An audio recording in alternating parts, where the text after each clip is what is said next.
Hello, আজকে আমি যে বিষয়টা নিয়ে আলোচনা করব সেটি হলো nasogastric tube feeding, NG tube feeding.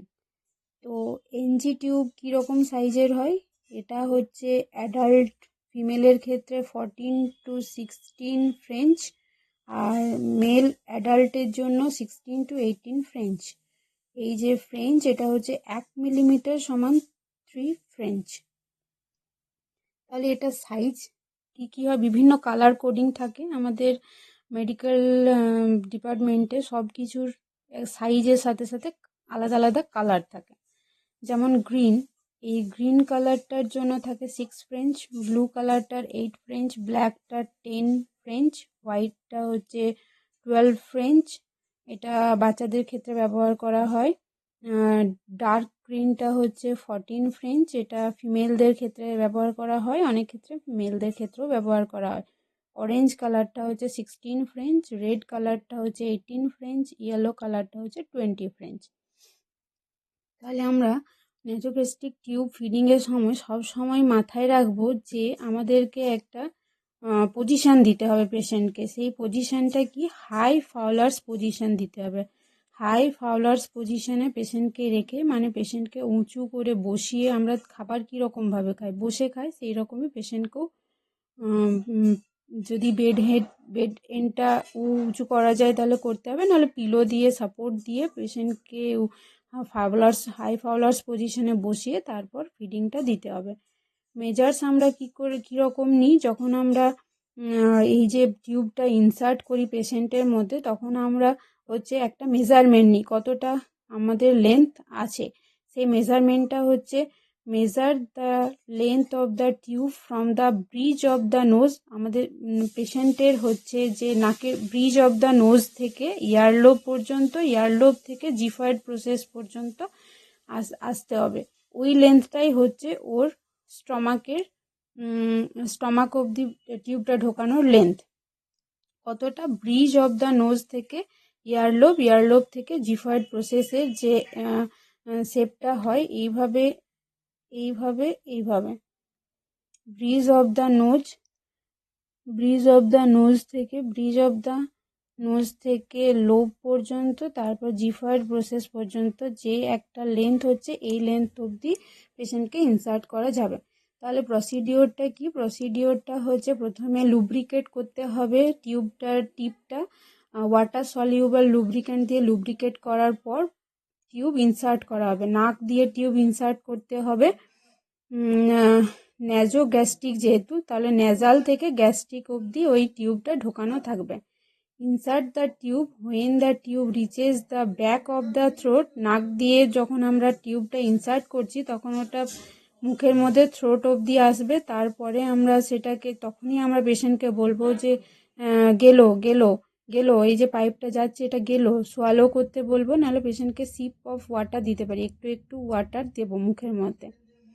তারপর যখনই ওটা আমরা যে লেন্থটা মেজার করেছিলাম সেই লেন্থ অবধি যখনই চলে যাবে, তখনই আমরা ওটাকে হচ্ছে ফিক্সড করব।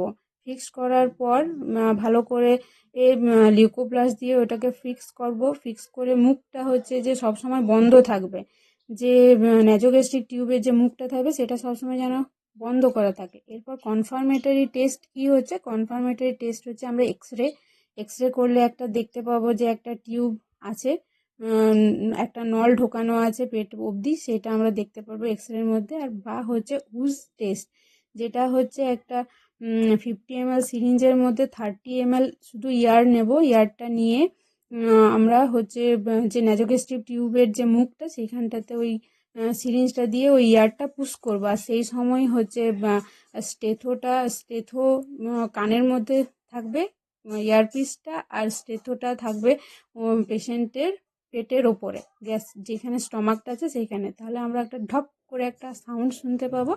ওইটাই হচ্ছে এটা কনফার্মেটরি টেস্ট। তবে মোস্ট ইম্পর্টেন্ট হচ্ছে এক্সরেটাই সব থেকে কনফার্মেশন টেস্ট।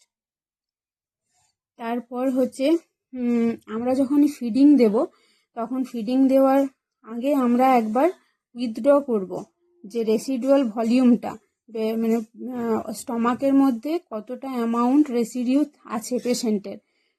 প্রতি 4 আওয়ারলি কিন্তু। তাহলে হচ্ছে যে তারপরে যদি আমরা রেসিডুয়াল অ্যামাউন্ট মানে যদি রেসিডুয়াল অ্যামাউন্টটা দেখি যে 100 ml বা 100 ml এর বেশি আছে, if the residual amount is more than 100 ml then withhold feeding.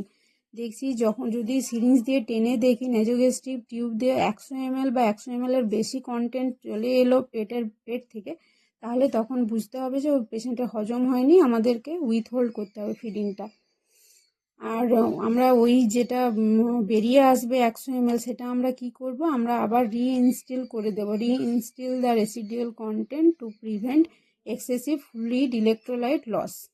ঠিক আছে, এরপর নেক্সট কি হচ্ছে, এই ক্ষেত্রে আমাদেরকে কি মাথায় রাখতে হবে, ইফ এনি চেঞ্জ, যখন আমরা নেজোগ্যাস্ট্রিক টিউব ইনসার্ট করছি তখন যদি পেশেন্টের কোনো রকম রেসপিরেটরি ডিস্ট্রেস হয়, তাহলে আমাদেরকে কিন্তু বুঝতে হবে এটা ইসোফেগাসের মধ্যে না গিয়ে এটা ফ্যারিংসের ওদিকে চলে গেছে। তখন কিন্তু ওটা লাংসের দিকে যাওয়ার সম্ভাবনা আছে, নাক থেকে লাংসের দিকে যাওয়ার সম্ভাবনা আছে, তখনই আমাদেরকে ইমিডিয়েটলি টিউবটা বের করে নিতে হবে। If any change is noted in the client's respiratory status, immediately withdraw the tube. And before installation of any substance, aspirate stomach content, test the pH. If pH 3.5 or lower, indicate that the tip of the tube is in gastric location. কারণ gastric জুসটা হচ্ছে সবসময় acidic, তাই পিএইচটা 3.5 বা তার থেকেও কম থাকতে পারে, তখন আমাদেরকে বুঝতে হবে যে টিউবটি গ্যাস্ট্রিকের স্টমাকের মধ্যে আছে। এই ক্ষেত্রে দুটো জিনিস পরীক্ষাতে আসে, এই জিনিসটা মনে রাখতে হবে, যখন আমরা ইনসার্ট করব টিউবটা তখন পেশেন্টকে বলতে হবে সোয়ালো, গেলো, আর যখন আমরা টিউবটা রিমুভ করব তখন বলতে হবে পেশেন্টকে যে একটা ডিপ ব্রিথ নাও আর ব্রিথটা হোল্ড করে রাখো। যখন আমরা রিমুভ করব তখন বলবো ডিপ ব্রিথ নাও আর ব্রিথটা হোল্ড করে রাখো। এরপর হচ্ছে আরেকটা কোয়েশ্চেন পরীক্ষাতে আসে, যেটা হচ্ছে the most common problem associated with tube feeding is diarrhoea. Most common problem associated with tube feeding is diarrhoea. এরপর হচ্ছে এনজি টিউবের ফুল ফর্মটা একবার দেখে নিই। Never give without checking. কখনো এগুলো হচ্ছে নার্সিং রেসপন্সিবিলিটি, কখনো আমরা হয় অ্যাসপিরেট করে দেখব তারপরেই ফিডিংটা দেব, চেক না করে কখনো ফিডিং দেব না। আর টিউব হচ্ছে যে হুস সাউন্ডটা বললাম, যেটা হচ্ছে যে সাউন্ডটা পাওয়া যায় স্টেথোর মাধ্যমে, তো সেই সাউন্ডটাও আমরা চেক করব। গিভ ওয়ার্ম, ঠান্ডা দেব না, রুম টেম্পারেচারের মধ্যে খাবারটা দেব। টার্ন টু রাইট সাইড, আমরা পেশেন্টকে মাঝে মধ্যে রাইট সাইডে টার্ন করেও করতে পারি, যাতে না চোকিং বা অ্যাসপিরেট হয়। যখন আমরা ইনসার্ট করব তখন রাইট সাইডে টার্ন করে নেব। Use gravity